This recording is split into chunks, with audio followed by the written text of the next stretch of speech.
নমস্কাৰ আপোনালোকক সকলোকে পুনৰ মোৰ চেনেললৈ স্বাগতম জনাইছোঁ।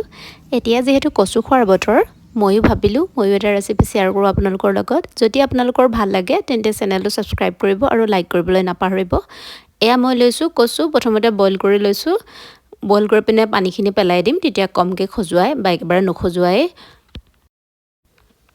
তাৰপিছত এয়া লৈছোঁ মাছ, কণ বিলাহী, নহৰু, জলকীয়া, আদা আৰু এইখিনি হৈছে টেঙেচি টেঙা। মই কণ বিলাহী কমকৈ দিম, টেঙেচি টেঙা সৰহকৈ দিম, কাৰণ কচুত যদি টেঙা হয় তেতিয়াহ'লে কচু খাবলৈ বহুত ভাল হয় আৰু নখজুৱায়ো।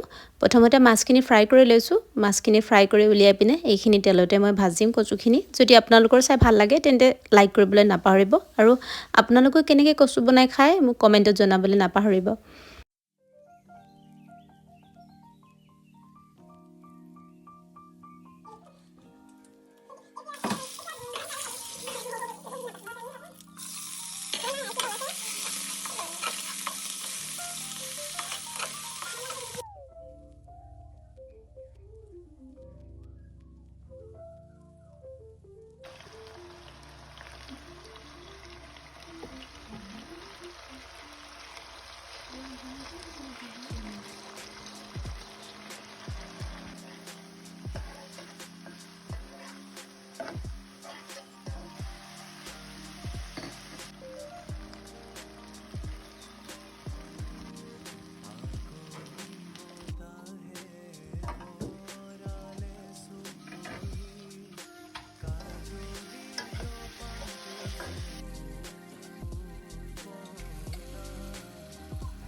আৰু এয়া তৈয়াৰ হৈ গ'ল আমাৰ কচু, কণবিলাহী আৰু মাছৰ জোল।